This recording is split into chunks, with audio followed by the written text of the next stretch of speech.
수강생 여러분 안녕하세요. 지난 시간은 식민지 시기의 자동차 보급, 정비 및 도로 상황에 대해 말씀드렸습니다.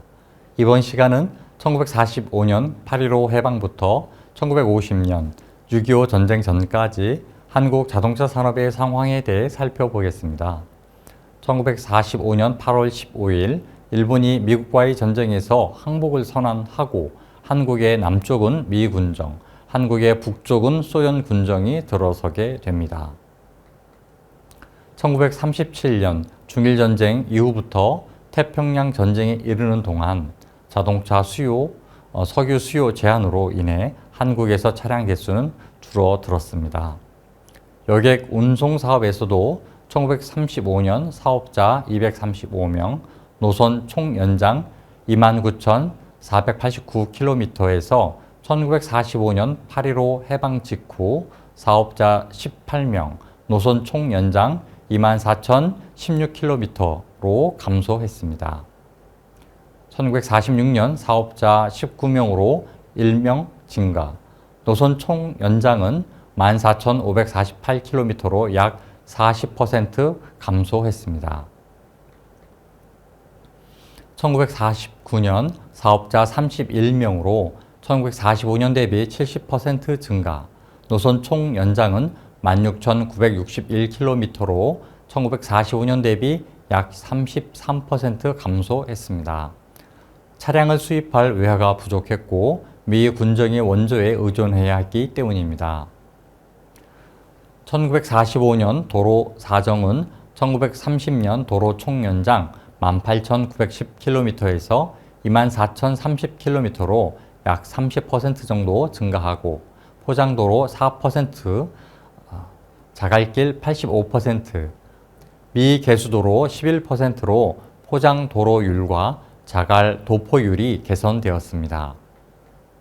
도로 사정과 관련하여 해방 후 혼란한 전국으로 인해 도로망 보수 및 확장은 시행되지 못했습니다. 또한 1950년 발발한 6.25 동란으로 인해 도로 사정은 더 악화되었습니다. 다만 한국의 남쪽은 미군의 지원으로 전쟁 물자를 보급하기 위한 용도로서 도로 총 연장이 늘어나게 되었습니다. 6.25 동란이 끝난 1953년 노선 총 연장은 26,032km로 약 2,000km 증가했지만 포장률 2.7%, 미개수 12.3%로 악화된 것을 알 수 있습니다. 1945년 8.15 해방 직후는 석유를 연료로 사용하기 어려운 때였으므로 주로 목탄차들이 운행되었습니다. 정비시설에서도 부분적인 차체 수리 및 재생 바디 공장 등이 남아 있었습니다. 1945년 해방 이후 서울 왕십리에서 동양 피스톤이 피스톤 생산을 지속했고 서울 휘경동에서 경성 스프링, 서울 용산에서 테일 라이트, 대구에서 사마 가스켓사가 가스켓, 대전에서 김창원, 김재원 형제의 한국 이연 회사가 피스톤 링 등의 생산을 이어갔습니다.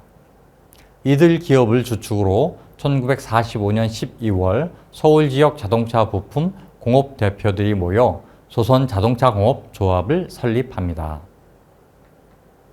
기계 설비가 대체로 부족한 상황에서 자동차 정비를 담당했던 일부 숙련 기술자들이 남아 망치와 용접기를 가지고 수공업 방식으로 차량을 보수하고 재생하고 있는 수준이었습니다. 미국 포드에 호환 가능한 부품 공급과 차체 생산부터 도장, 의장 조립, 셰시 조립, 검사, 주행에 이르는 일관 생산 컨베이어 시스템은 아직 거리가 먼 상태였습니다.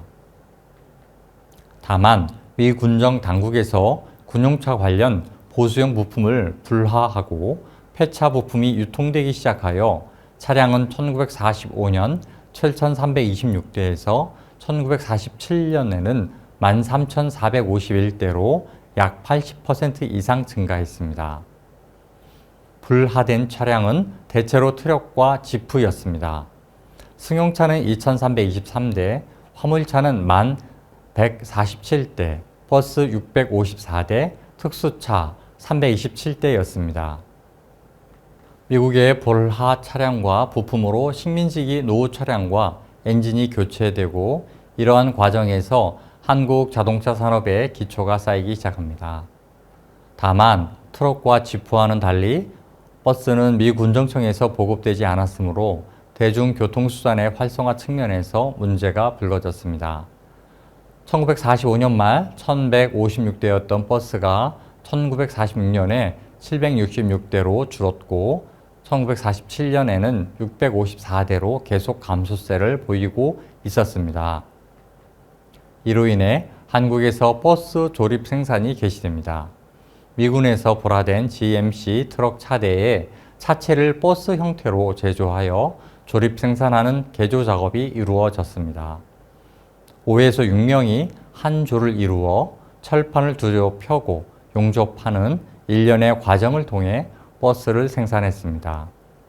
미 군정 시기에는 철강 생산 공장이 없었으므로 자동차 차체로 쓰일 철판은 군용 연료용 드럼을 재단하여 망치로 두드려 폈습니다.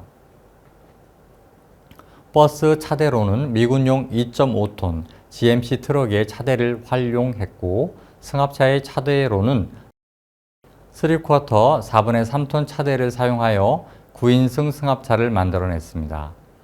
한국의 육군, 공군, 해군은 미군의 차량을 제공받아 사용했는데 미군 규정에 따라 일정 사용 연한과 운행 거리가 되면 차량 재생창으로 이송하여 정비 및 재생하여 재조립하는 공정을 수행했습니다.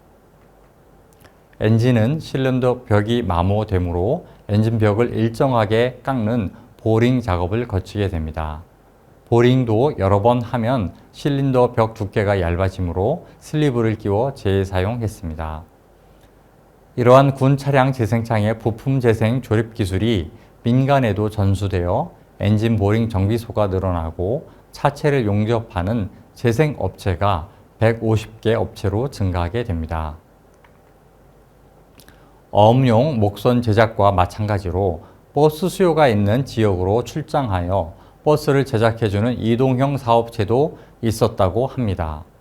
이에 힘입어 버스는 1948년 723대, 1949년에는 998대로 소폭 증가하게 됩니다.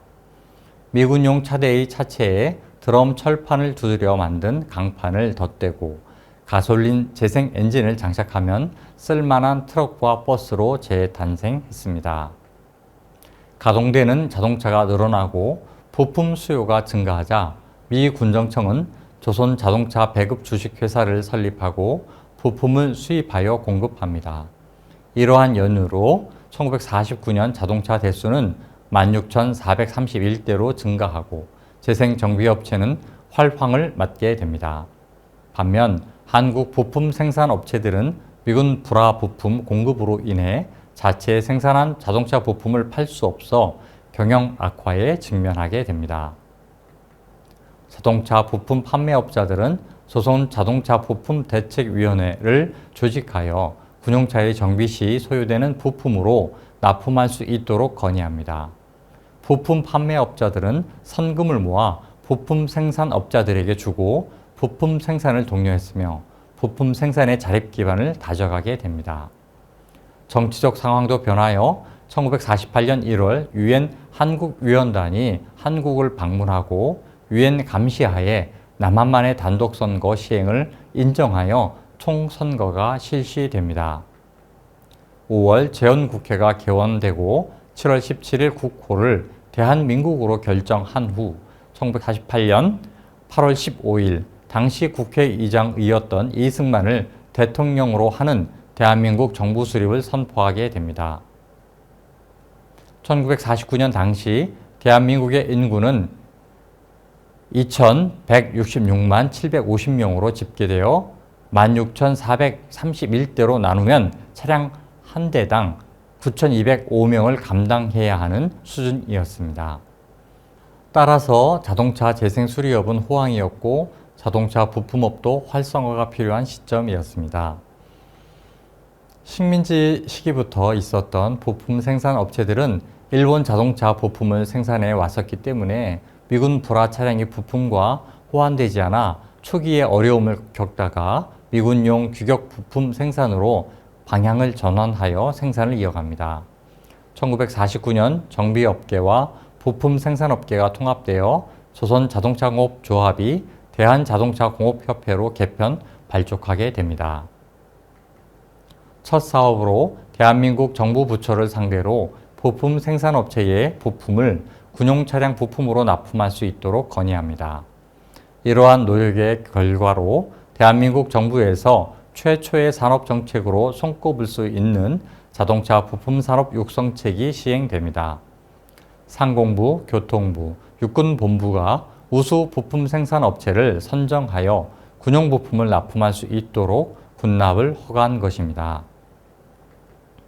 1950년 3월 29일 3개 부처 합동으로 국산 자동차 부품 13개 품목을 국산 장려품으로 지정 고시했습니다.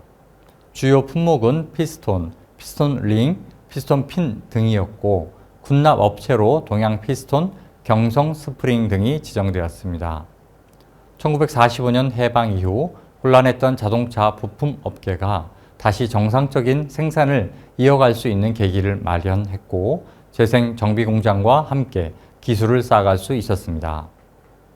자동차 산업의 태동은 피스톤, 피스톤 링, 슬리브 등의 부품 생산으로 시작되었다고 말씀드릴 수 있습니다.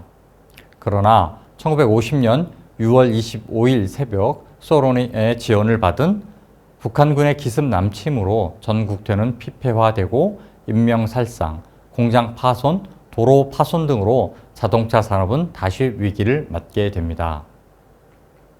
이번 시간은 광복 후 미군 자동차 재생사업 활성화에 대해 살펴보았습니다. 다음 시간은 최초 국산 시발 자동차와 자동차 생산 제한 조치에 대하여 살펴보도록 하겠습니다.